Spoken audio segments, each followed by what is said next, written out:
Okay, first things first. Oh, Lord. I'll tell you the backstory of all of this in a second. Okay, hold on. Okay, can you guys hear me? Can you hear me?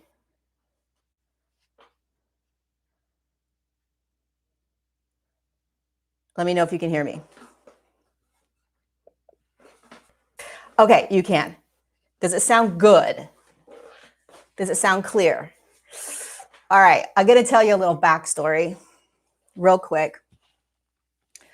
I didn't think this camera was set up. So this is a new camera that I'm working with, but I wasn't planning on working with it here on freaking YouTube Live right now. Hold on, I'm really annoyed by my setup. Hold.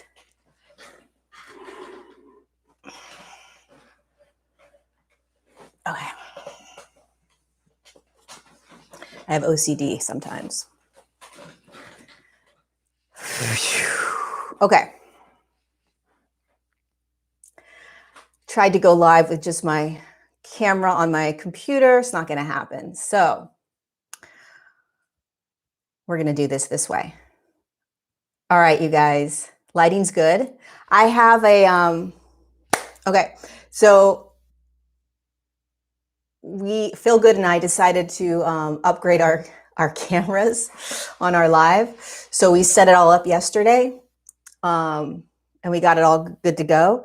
And I thought it was disconnected so that I could do this more naturally through my laptop video or laptop camera, I should say. And it wanted me to do it this way. So here we are. So give me a second while I pull up the questions. Hi, everyone. How are you guys? How is everybody doing? How are you guys feeling? Hopefully I'm looking at the camera.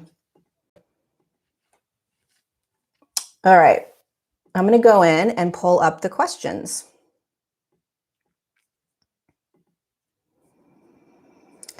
Perfect. Okay.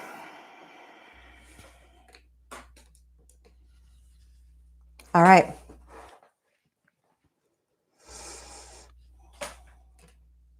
Took a while. I think I'm situated. It's been a while. It's been a couple of weeks. Feels good to be back. All right, so here's what we're going to do. I received, I don't know, maybe 230 questions. And the way I like to do this is I don't like to pick the questions beforehand. And the reason is because if I pick them, then there's an egoic piece of me that's like, oh, that's an easier question, or, oh, I like that question, right? And so what I've been doing the last couple of Q&As is just scrolling through and letting guidance just pick the questions that we need to hear. So that's what we're going to do. I'm going to scroll through and just answer as many questions that we need to hear. What is it that humanity needs to hear right now? What is it that needs to be answered currently with everything that we're going through? So let's get started. Let's do this. Raw, is that a feeling? Heck yeah, that's a feeling.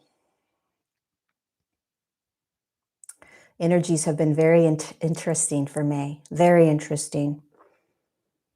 I'll quickly speak on that.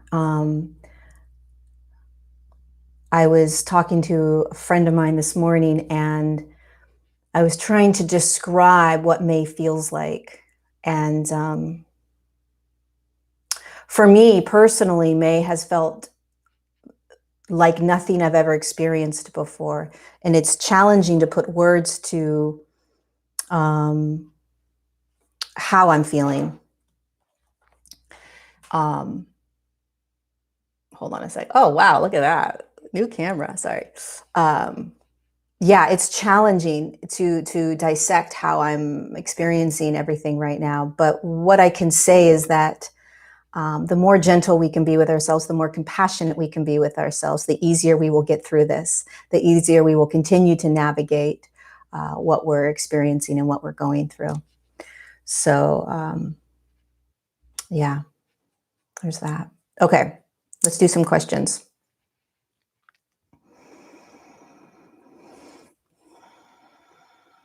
Let's go. What's the first question? All right, Lisa, let's do it. Here we go.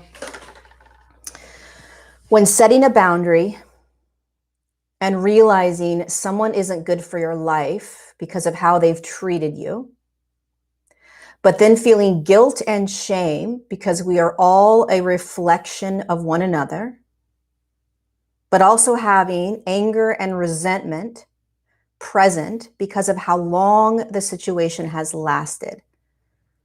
How could we stay in a place of love for ourselves and others while deciding some people aren't meant for us anymore?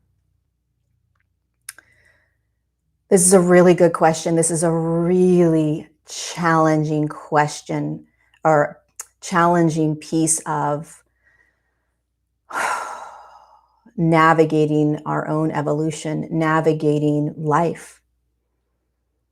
One of the things that starts to happen, and one of the things that we start to recognize in our lives as we begin to evolve or shift out of old ways of being, is that there are humans in our life, family, friends, romantic partners, husbands, wives, etc.,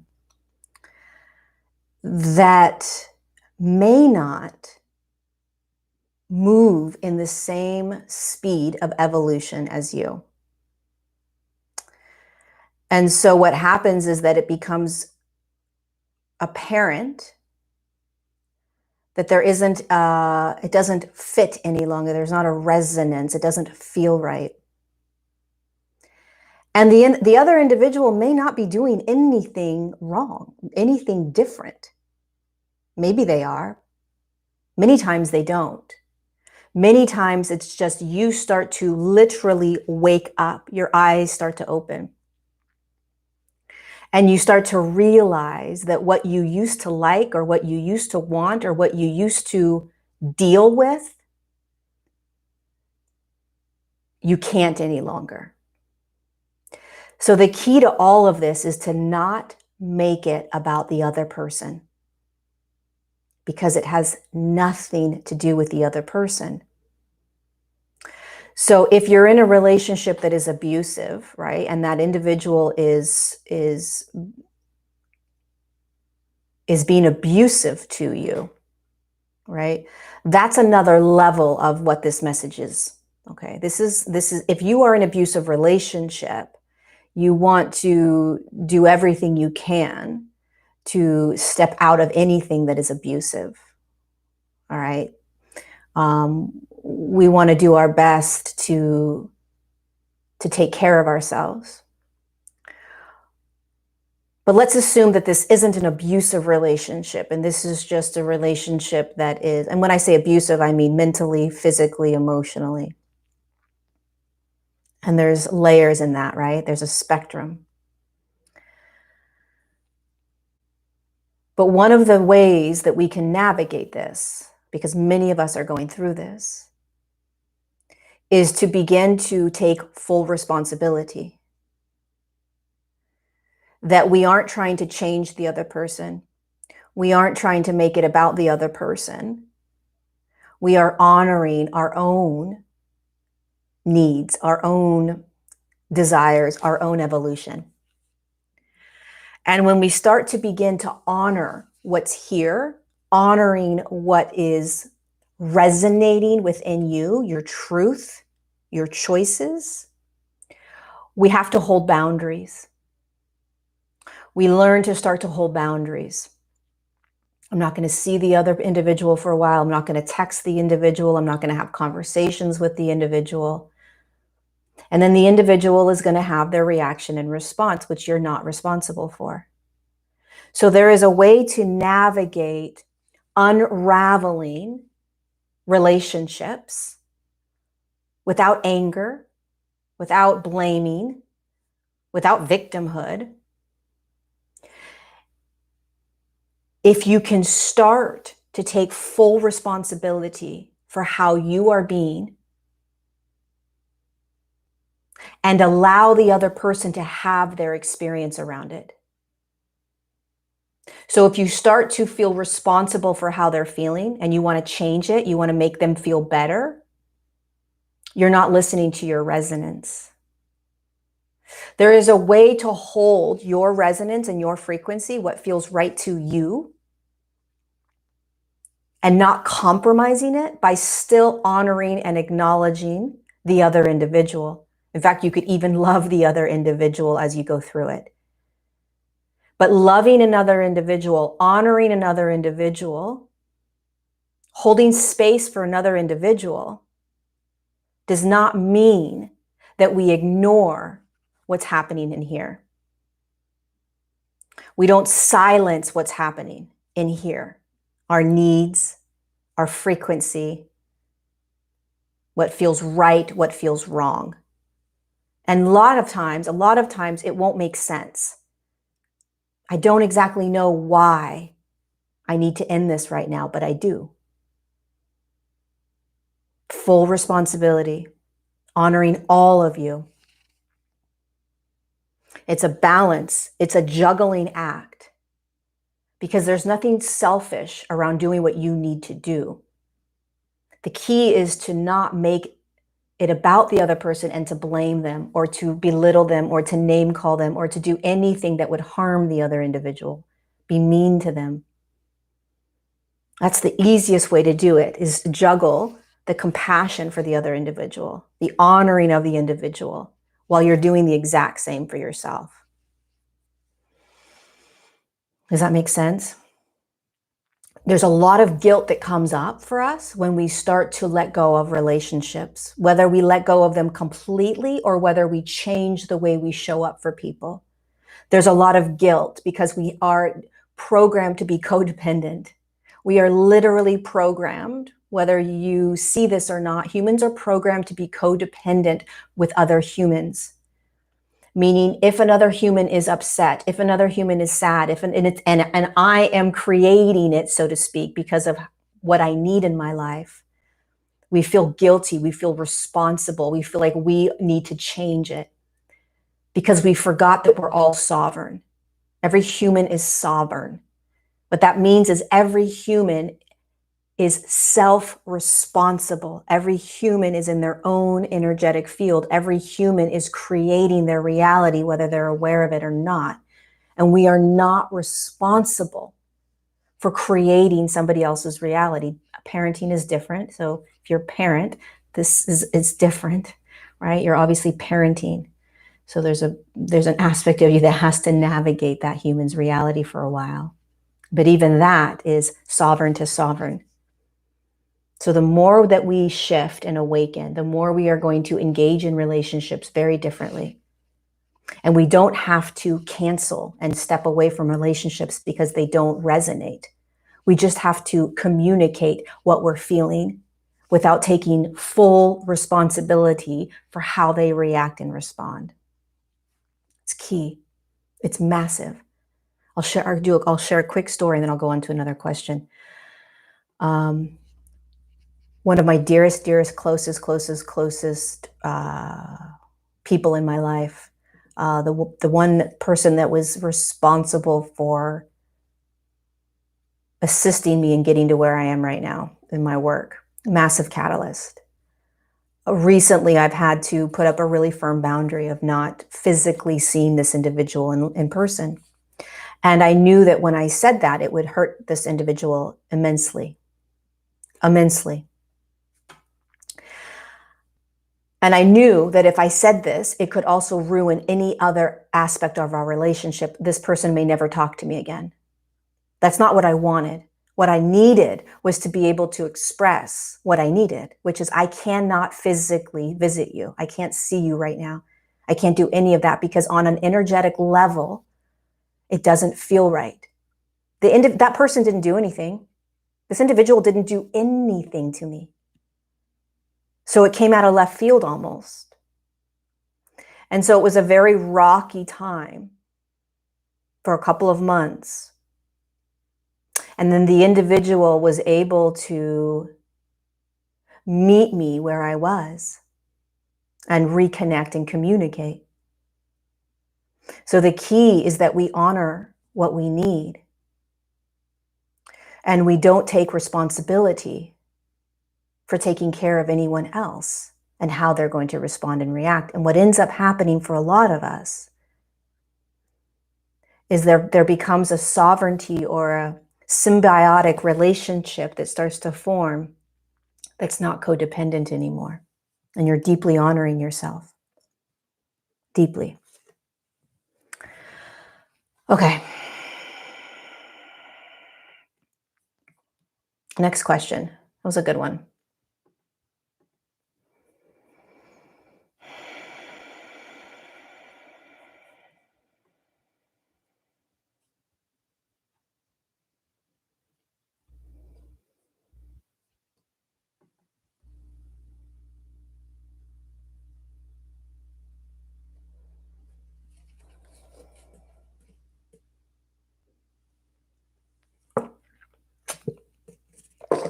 Susan.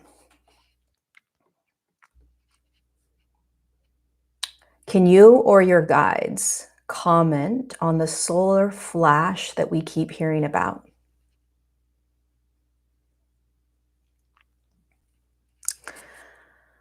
Okay. I don't know anything about a solar flash.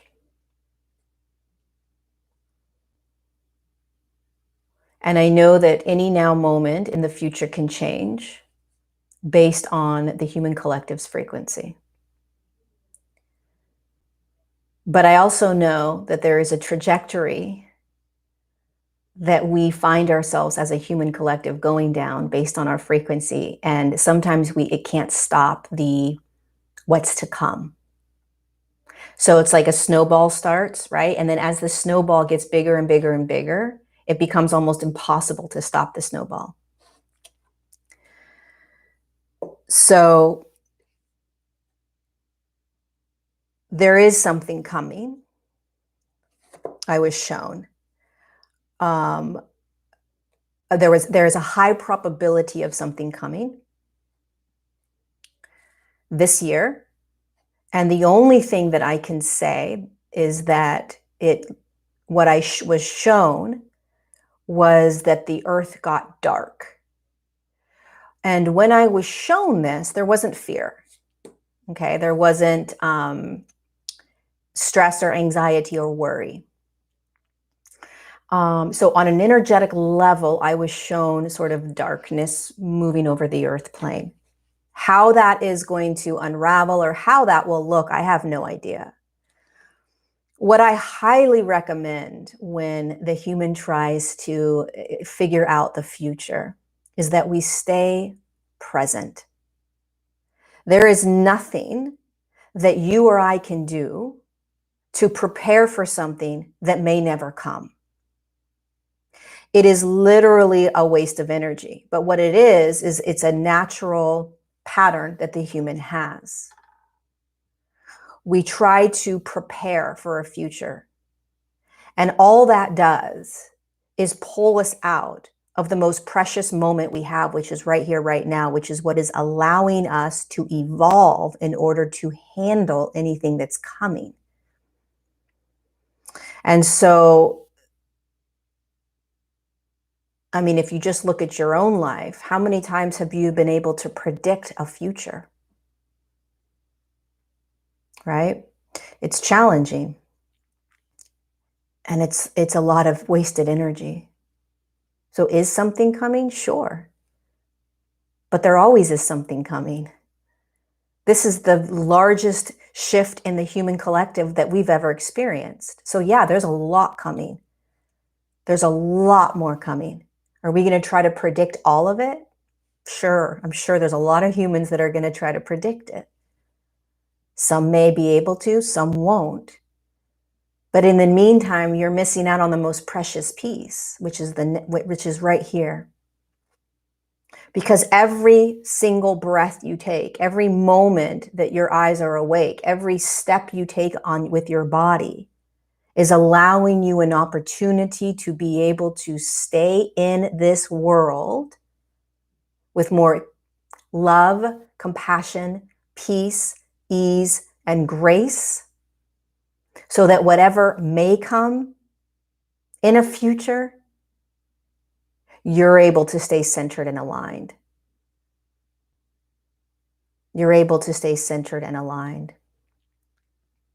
We get caught up in linearity, which is time, which is future.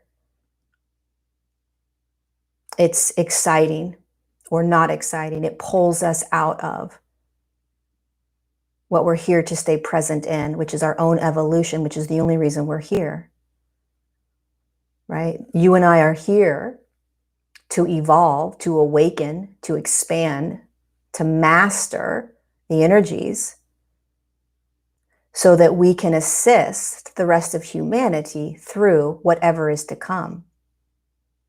And the easiest way to do that is to stop worrying about what's to come, because there's a lot coming. A lot. A lot.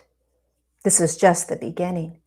Somebody else asked the question, and I've spoken about this before, but they said, are we done? Is COVID it? And COVID is the tip of the iceberg, not in a scary way, but COVID is the beginning. COVID is on an energetic level, COVID was the greatest gift that we were given because it was the initial physical shift in the human collective.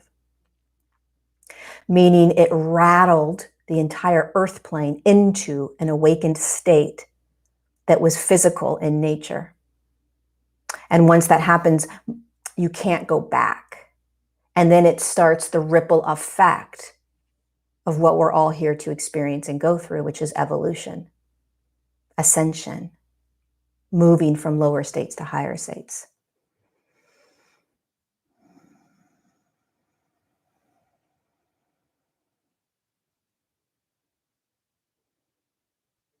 Okay, let's see what else.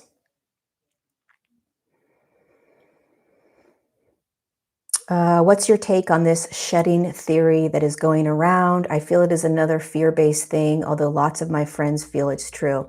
You know, it's interesting. I've been pulled away from diving into the details of what's going on with the injection and the jab and the shedding. And what I can say is that there are two things. We create our reality, okay? So everything is real in your reality. Everything is real in Susan's reality. Everything is real in Pamela's reality. And if fear is creating your reality, you will be disconnected from your ability to create your reality. So I'll say that again. If we all are creating a reality that is real and it is full of our own truths. And I can look around at all the humans that are consciously or unconsciously creating their reality. And their reality is absolute truth to them. Of course it is. It's their reality. But if your reality or their reality is based on, meaning it is being decided on fear, being afraid of something, trying to protect yourself from something, then you're in the illusion of actually creating your reality. Fear is creating your reality. Fear is actually creating your reality. So how do you step out of a fear-based reality that is unconsciously being created by you and actually become the creator and choose?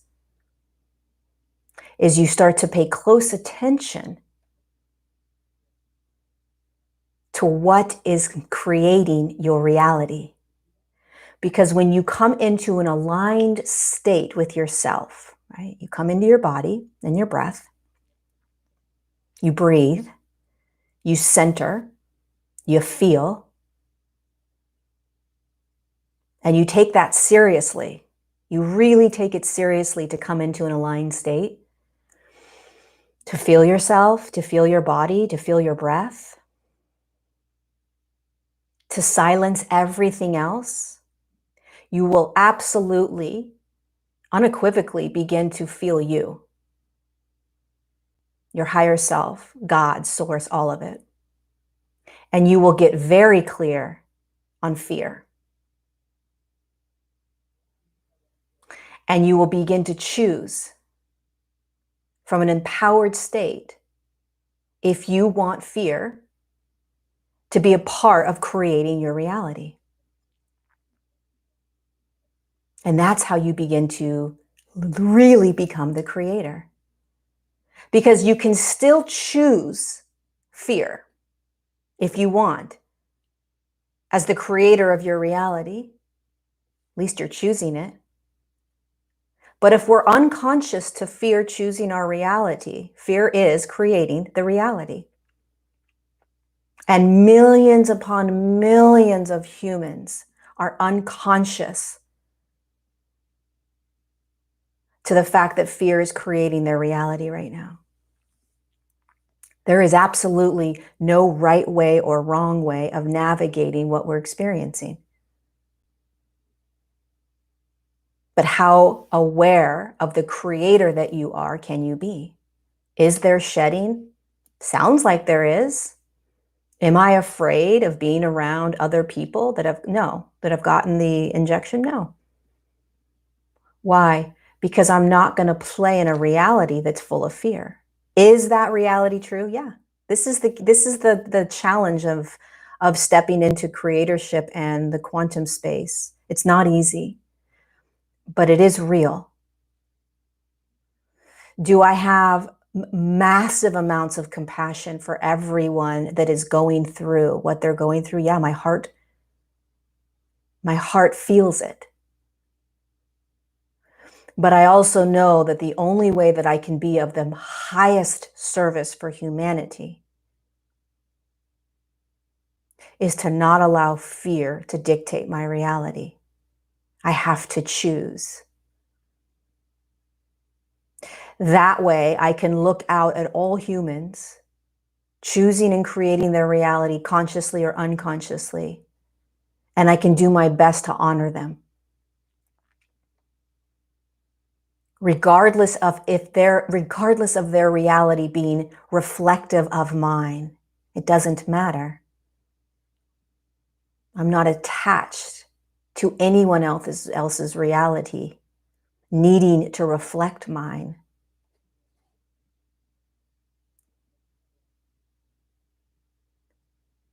So this is a big bite to swallow, but it's also something that can liberate us if we begin to really fine-tune what is and who is creating our reality. Because if you think about it, right, let's just say you're on Instagram or Facebook or YouTube and you're listening to a specific message, and that individual that's sharing that message, my God, is it vibrant? Is it potent? Is it powerful? It's a living message, right? And you receive it and you're feeling it, and all of a sudden you start to experience the same emotions that they have, right? You're starting to experience the same thoughts, and you're like, oh, holy cow. Because that reality is that human's reality. That's their truth. And God bless them for speaking it and for being it and for sharing it. But then what you want to do is you want to close your eyes. You want to find your breath, find your body, find you, and ask yourself, is this my truth? Is this something I want to take with me into my moments of life as my truth and my reality? And you want to do that over and over and over again. That's how you become the creator. That's how you step out of a reality that is being created by you from somebody else or from fear.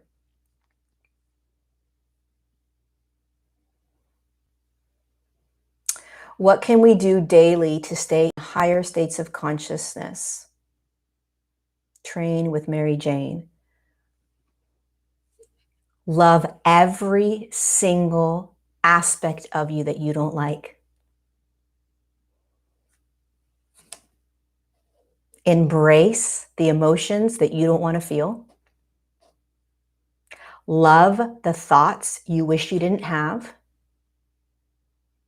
Observe and have compassion for the behaviors that you wish you weren't doing anymore. The moment that we try to change what we don't like about ourselves, that is a frequency that is disliking ourselves. So it's like a dichotomy, right? You're trying to shift into higher states of consciousness, and you're doing so from a state of awareness that is in a lower frequency. I don't like this, I'm going to change it. I don't like this, I'm going to change this. I don't like this. You want to move into a higher state of consciousness real fast? You want to expedite your evolution? Love. Love and allow every single thought, behavior, and emotion that you feel today. Out loud. I love you, Lori, for feeling this. I love you, Lori, for this behavior. Try that over and over and over again. And watch yourself naturally move into higher states of consciousness. I am continuously moving into higher states of consciousness while I continue to allow myself to feel all the other yucky stuff that comes up, and I never try to change it. And I deeply believe that I am shifting in ways that I never thought possible. So how do you stay in higher states of consciousness daily? You are aware and observing yourself, and you are loving yourself as much as freaking possible all day long. Embrace that emotion. Embrace that thought. Embrace that behavior. I understand why you're thinking this. I understand why you're doing this. I understand why you're feeling this. It's okay. What if you said to yourself, it's okay, Mary Jane, that you're feeling this. It's okay, Mary Jane, that you're behaving this way. It is okay. When we make things not okay, we are prolonging the process of evolution. When we make things not okay, we are prolonging the ability to anchor deeper into higher states of consciousness. It's like a dam. These are okay emotions. These are not okay emotions. These are okay behaviors. These are not okay behaviors. These are okay thoughts. These are not okay thoughts. That's going to continue to perpetuate the state of attachment and judgment that we've been in for so long. I'm attaching to these positive ones. I'm detaching from these negative ones, meaning I don't want to feel them. So when they come, I'm going to do everything I can to move over to the positive ones.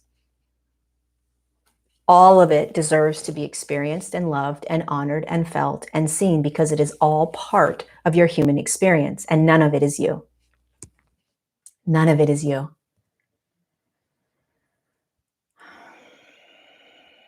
Lately, this is Pat. Lately, I have been having what I think are flashbacks of me being an ET and looking out of a spaceship portal window. Also, piloting a small ship. And I've been on a bigger ship with some ETs 6 years ago. And I had a blood clot and bled on my brain. And when I finally got home after learning to walk again, etc., I said to my hubby, I don't belong here. I want to go home. And I know now what it was. I'm an ET and they are brothers and sisters. What I want to know is I wake up feeling like I've been run over by a truck, and I feel I've been helping my galactic Federation of Light saving people in the underground tunnels and other places. Is this possible when I'm sleeping? Am I astral traveling and working with them? I wake up shattered, so I sleep a bit longer. I'm protecting myself and grounding myself every day, twice a day. Pat, I love you. I love your question. I love your awareness. I love your openness to express this, to honor this piece of you, and to allow this piece to be a part of your reality. So I have goosebumps as I'm tapping into you. Many of us have, for a very long time, been assisting humanity in the earth plane from off the earth in our dream state with our galactic brothers and sisters, with the ETs. What's happening now is that because our bodies are holding more light, so we are moving ourselves into higher frequencies, the body is, it's moving into higher states of consciousness, higher states of awareness. What happens is that we start to remember more and more of who we are and what we're doing here and who we're working with and what happens in the dream state. The dream state is not a sleep. The dream state is a very active state of consciousness or state of being. Your etheric body is out doing all kinds of stuff out of the body. It's very active. So an aspect of you is very active during the time when your physical body is resting, when your ego is resting, when your personality is resting. Other aspects of you are working. And so we're remembering this. And when we wake up in the morning, when the ego wakes up, when the body wakes up, we can feel exhausted. We can feel emotional. We can feel irritated. We can feel gloom, doom and gloom. We can feel excited and really looking forward to what's to come for humanity. We can feel everything and anything in between. Because when you start to really remember what's happening on the earth plane from the lens of the galactic beings, you start to remember what's happening off and out of a third dimensional matrix. There is a lot that your human can feel, right? There's a lot that your human can feel because there is so much that humanity is going through, so much. And it takes so much courage for the human to go through what they're going through, to move through it, to be in a human body right now is so courageous, whether the human understands that or not. To be able to look down at what the earth is going through is miraculous. It is miraculous what we're going through. When you wake up knowing that you are assisting, especially if you're in the tunnels, especially if you are working with alchemizing the dark.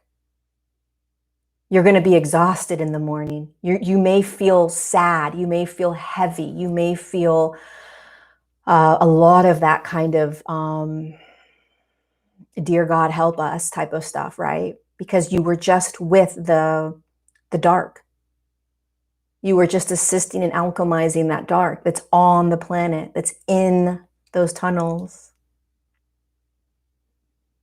But the greatest piece of all of this is that we're remembering.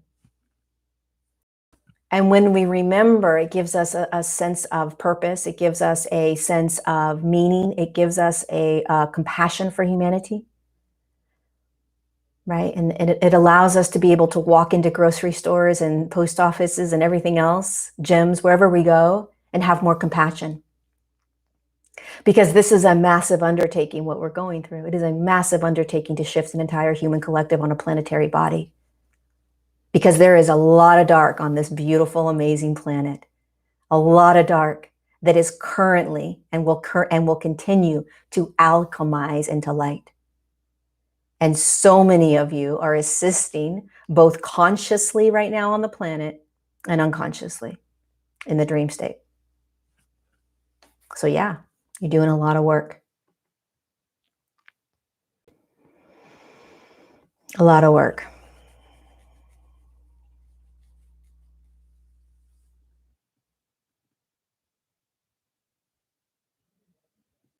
Okay, let's see what else. All right. Pause on wheels. Ready for this one. My teenage son has had a psychosis and is currently back in a children's mental hospital for his second stay. He also has Asperger's. It is as though he cannot function in this 3D world. What can we do to support our loved ones with psychological illness, please? No drugs caused his psychosis. He does not take drugs or drink alcohol.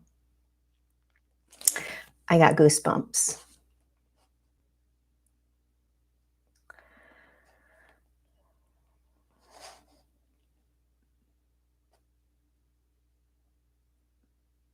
So there's a couple different perspectives that I'm going to share. Many times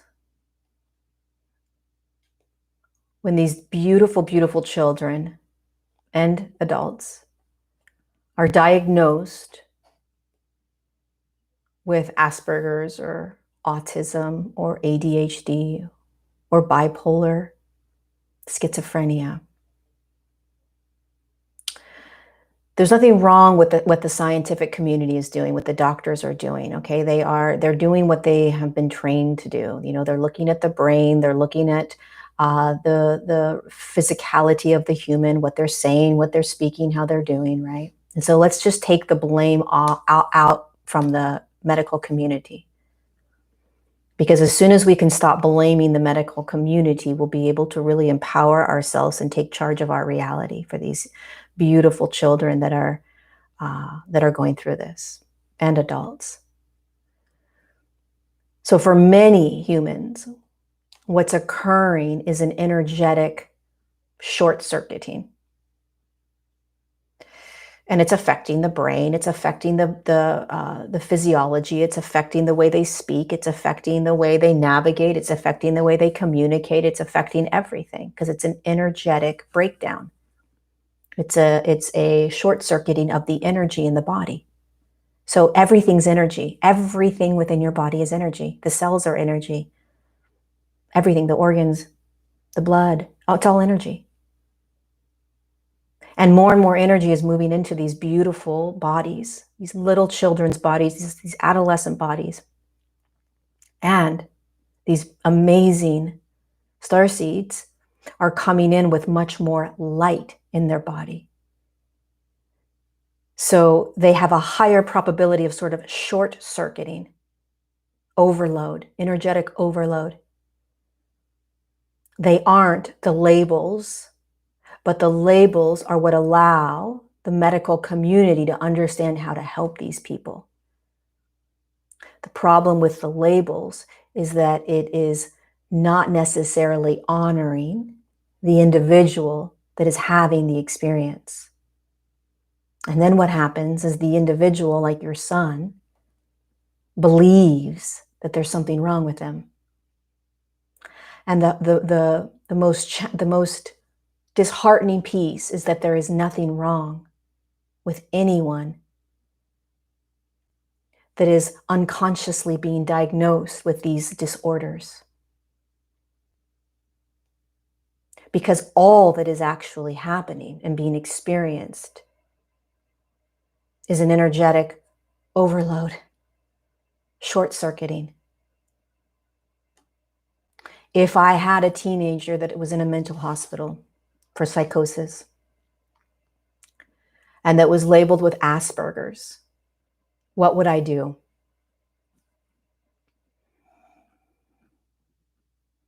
I would begin by recognizing what's actually happening.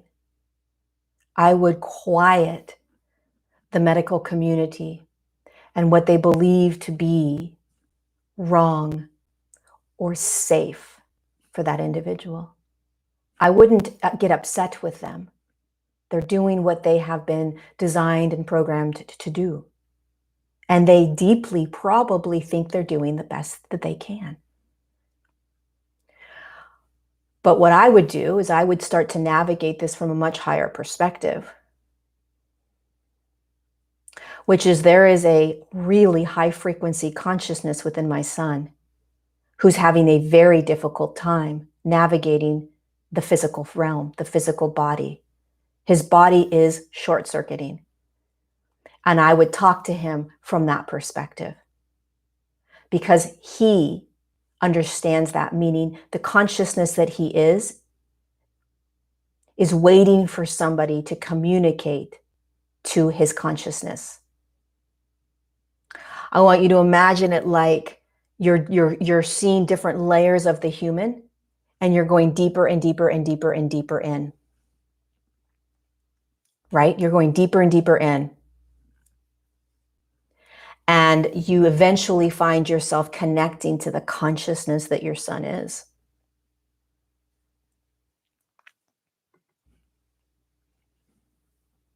And from there, you communicate. From there, you connect. While he does whatever he's going to do based on the energy that is in his body. I would literally say, like, it looks like your body's literally energetically short-circuiting. It must feel, I can't imagine what it feels like for the brain to not be functioning right now. Speak to the consciousness. Don't speak to the personality. Don't speak to the ego. Don't speak to the part that is being labeled. Go deeper. And this is for anyone that is labeled with any diagnosis, because a diagnosis is the way that the third dimensional reality is able to navigate that which they don't understand. Everything that we don't understand, we have to be able, the science community has to figure out. And so they're figuring it out from this third dimensional linear perspective. That's all they have to work with. They don't have the lens. Well, they do because they're higher dimensional consciousness, but they don't remember that. So they're using the lens of a physicality. They're using the lens of what they have in front of them. So they're doing their best to be able to figure out what's happening to a human based on a physicality.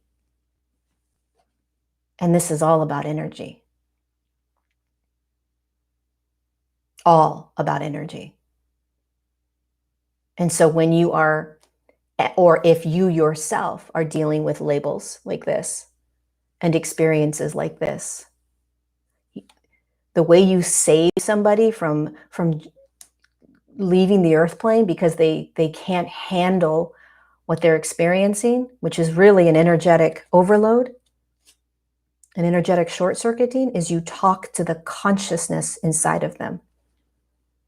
You have a 3-year-old, talk to the consciousness inside the 3-year-old.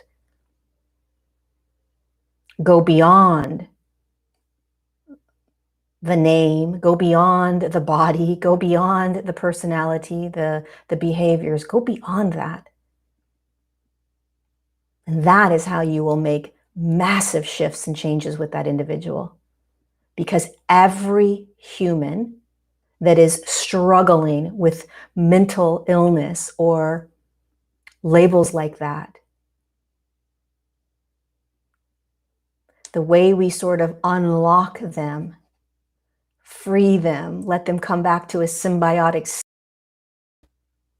is we bring them to the complete and whole version of them by speaking to them. We bring them back to who they are, the aligned state, by speaking to that aligned state. Not the behaviors. Why do you keep doing this? Why are you doing that? What's wrong with you? Etc., etc. Hope that helps.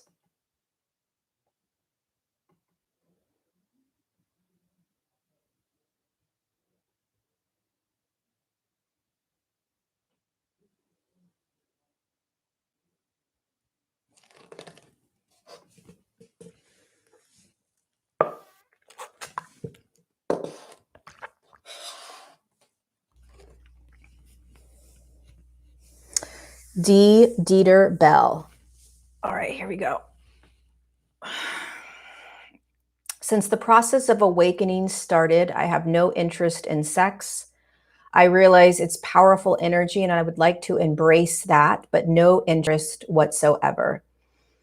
So when our bodies start to awaken into higher states, when it starts to evolve into higher states and higher states of awareness, higher states of being, there are a lot of things that are put on pause. There are a lot of things that are recalibrating.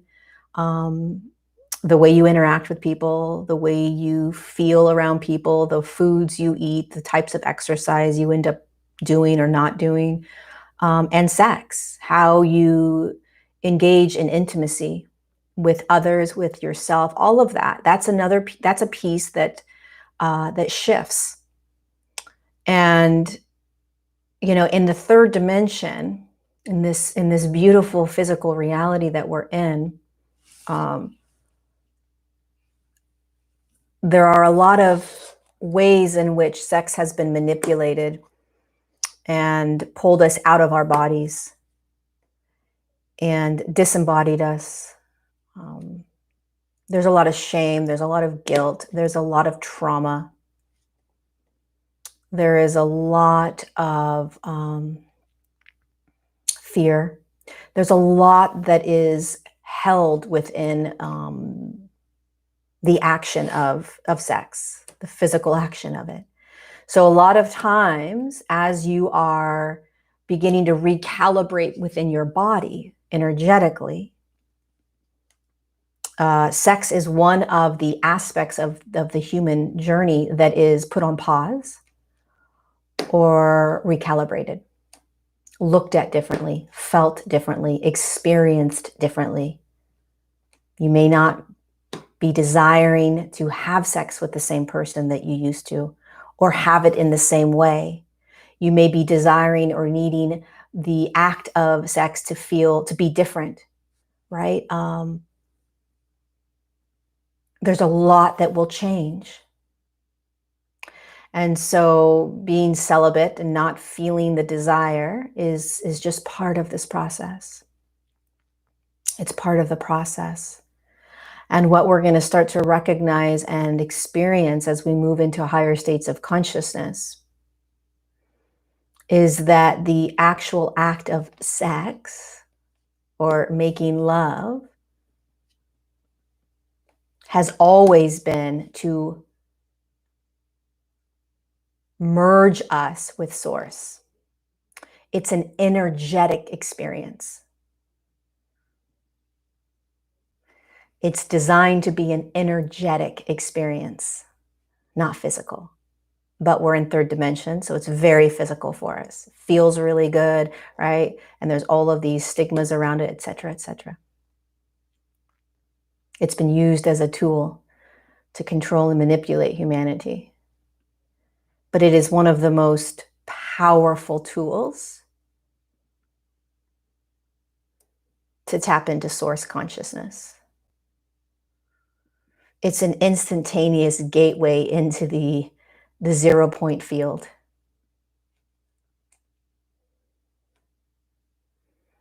It's just been manipulated and used in ways that have perpetuated our traumas and perpetuated greed, perpetuated pain, perpetuated control. So yeah, it's going to change for a lot of us. And there may be experiences that you're going to have where you are not at all. So just trust whatever you're experiencing, whatever you're going through.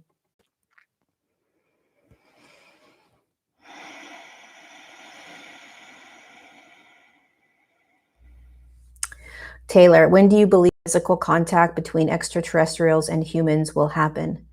Like full disclosure, Bashar says between 2025, 2033, that sounds about right to me. Who knows? When humanity's ready.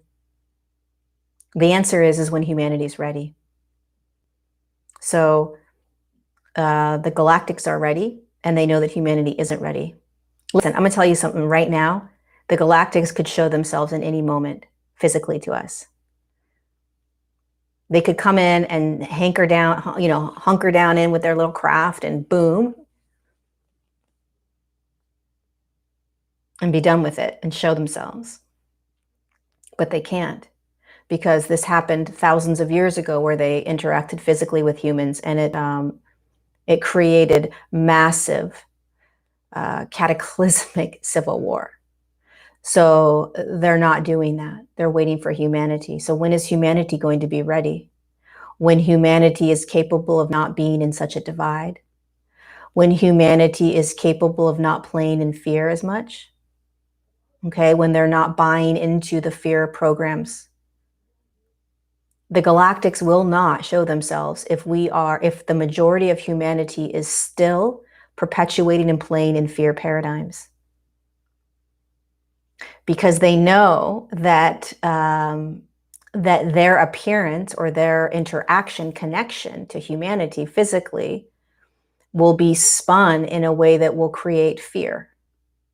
So they're not going to do that to humanity. They would never do that to humanity, ever. They would never come down if they thought that there was any small chance that it would do harm to the human collective's shift, ever. So they're waiting for humanity's frequency on a collective level to increase, i.e., recognizing the power of fear.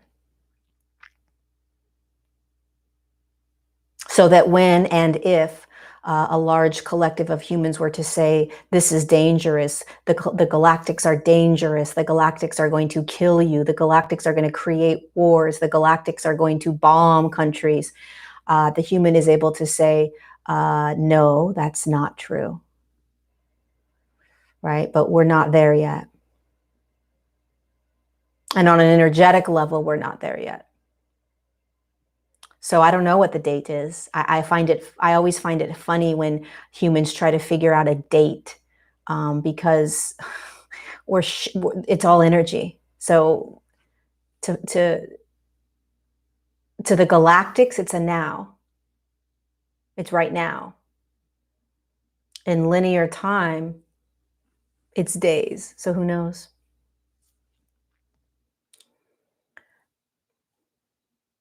You're dealing with 5 billion humans that are impacting a collective frequency. It's a gamble.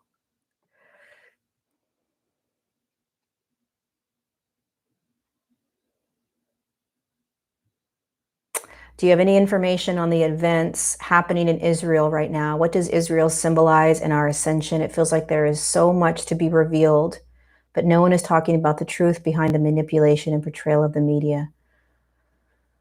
That's a big one. That's a really big one. I mean,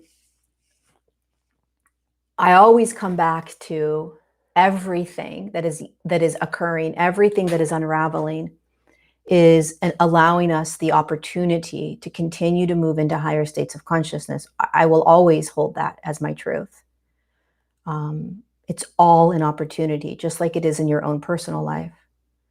So what's occurring in Israel on an energetic level, that piece of land over there is one of the most treasured, is one of the most precious, is one of the most courageous land areas on the entire earth plane. It has gone through so much with the human collective, the actual land. It is a reflection of the entire human collective. So Israel is one of those. It's like you're in a classroom full of children, okay, and something really scary just came on TV, or your teacher just said something that was scary or you didn't like, right? Or like all of a sudden the teacher says to all the kids, you know, there's no recess, you're not going to be able to go and play, and if you say anything, you're going to get in trouble. So most of the kids are quiet. Most of the kids are complacent. Most of the kids are saying, okay. Some make noises, some huff and puff, some roll their eyes, but there are a couple kids that get real loud. There are a couple kids that freak out. There are a couple kids that stand up and they start to argue. Maybe they fight with each other, right? But they are a reflection of what everyone else is feeling. They are a reflection of the entire room. But most of the other children are somewhat quiet still.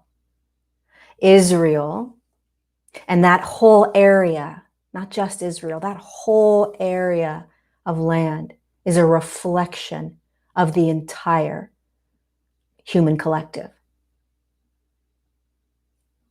And from a much higher perspective, it is one of the most honored and loved parts of the earth planet, of the earth plane, because of what the humans are navigating and going through over there. What they're courageously allowing to explode. So what you're going to see and what you're seeing is merely a reflection of the entire human collective. Freedom. Battling of truths. Battling of power. Battling of voice. And there will be, and there is, an uprising. So you can almost say that Israel is sort of the child that won't be quiet. The child that isn't going to pretend that everything is okay on this planet. Because what's happening in Israel, that energetic experience is happening in many, many other countries, including the United States. What we do is we cover it up with a really pretty ribbon. We cover it up with really beautiful celebrities telling us all of these amazing things about life and what we should and shouldn't do and how great everything is.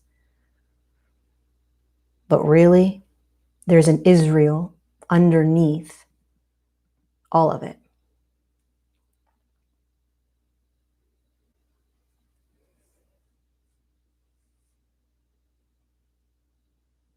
So more than anything right now, when we are watching, and it's not just Israel, there's tons of countries that are experiencing this. They're just not being shown on the screen, on our televisions or on our internet or on our phones.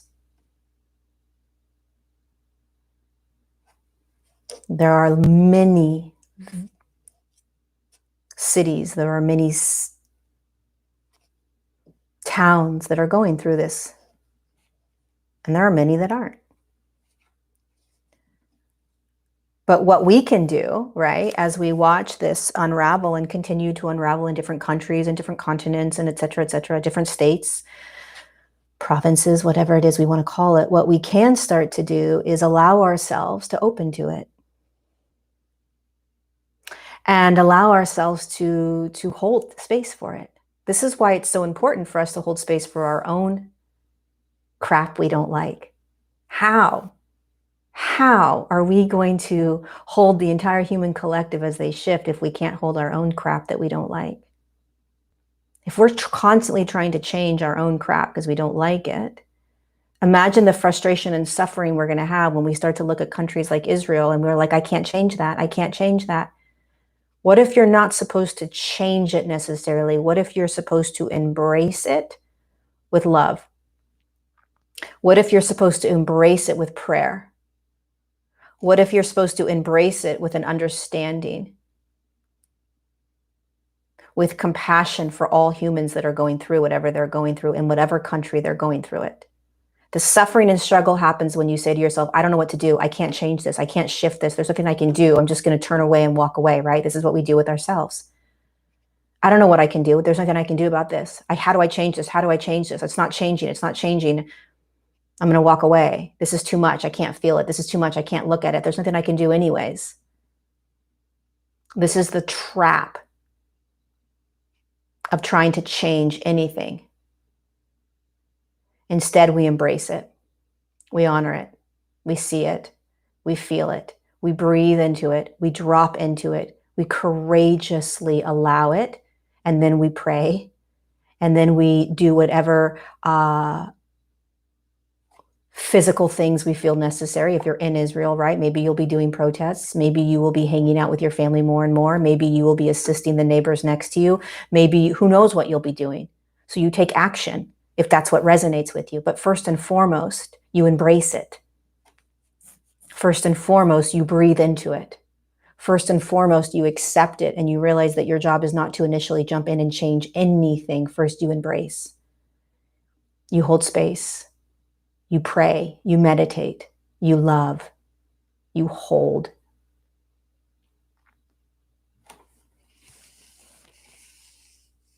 This is what we're learning how to do. This is what we're learning how to do. All right. I think we're done. We did an hour. Let's see if there's any other question that they want me to answer.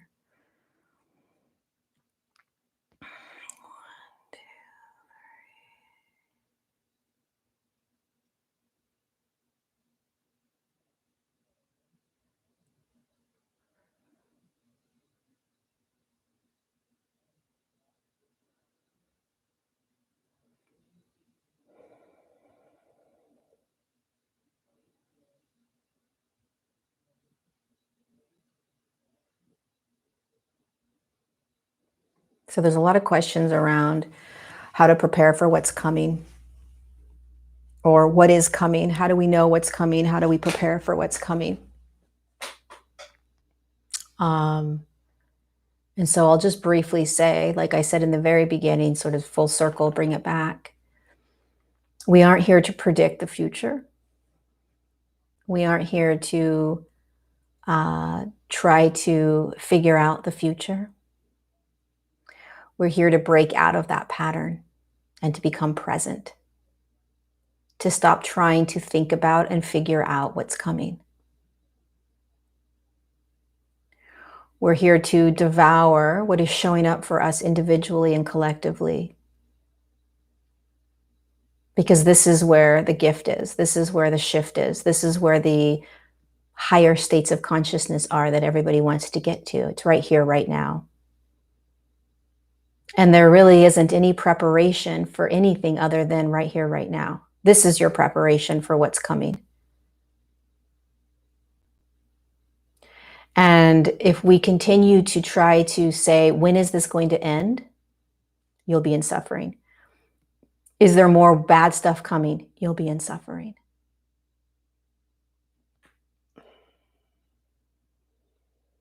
Imagine if you did, imagine you're 80 years old, and when you were, you're 80 right now in 2021.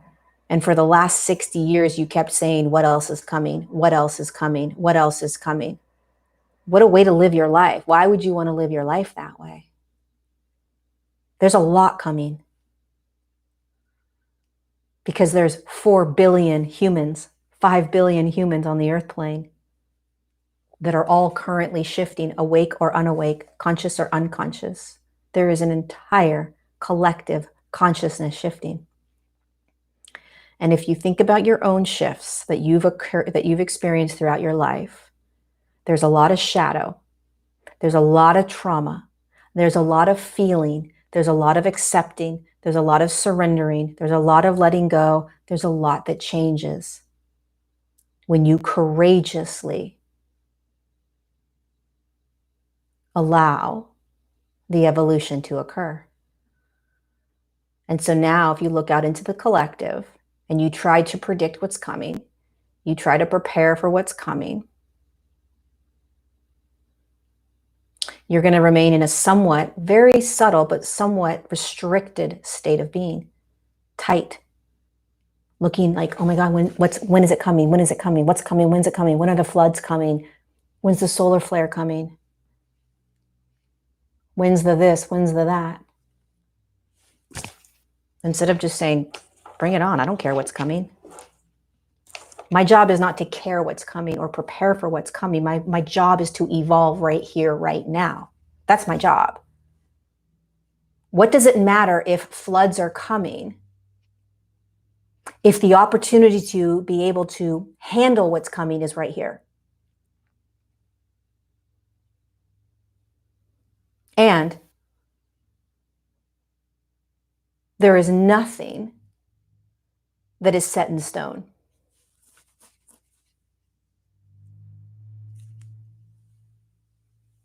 Nothing, not right now. The piece that's important to look at is the behavior that we have around controlling and being prepared for something, which is totally okay. Just be aware of it and just ask yourself, do I want to be in this? Here's what I will say, and I don't know anything about anything other than what I currently am experiencing. Here's what I can say, and here's what I've said for the past year and a half. This is just the beginning. This is just the beginning.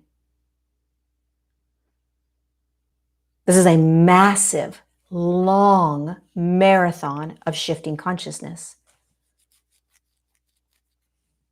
So there's going to be all kinds of stuff that's going to come up. Am I concerned and worried and trying to figure it out? No. I'm just doing my best to navigate my now with all the other humans around me with as much compassion and love as possible. Because that is the best preparation that you can do. That's the best preparation. Also, by the way, when you are connected to your higher self, there isn't a need to prepare because your higher self always is leading you and guiding you. So when you are deeply embodied and connected to higher self, the aspect of you that literally has a bird's eye view over everything that's occurring and unraveling, you won't need to try to do anything. You won't need to try to control. You won't need to try to prepare. You won't need to try to predict, because you will know unequivocally, without a doubt, that there is an aspect of you that we call higher self or higher aspect, whatever we want to call it, that has me. It's going to guide me. It's going to tell me where to go. It's going to tell me if I need to do this or if I need to do that, and it'll tell me when I need to do it. That is the preparation that we need. Because the more we let go, this is really, really important. The more we let go of the future, the faster those doom and gloom timelines will shift. If we are continuing to focus on preparing for the doom and gloom forecast, we're perpetuating it. We're actually making it bigger. We're tapping into that possibility. When our role as awakened humans, as courageous, evolving humans, our role is to stay as present as possible, continuing to allow ourselves to evolve. Because that is going to pull us into the highest timeline for humanity. That's what's going to shift us into the highest timeline for humanity the quickest, is if we stop trying to predict future timelines. We live in a quantum field. Every timeline that could possibly be imagined and felt is available to the human collective right now. It's just a matter of what we tap into.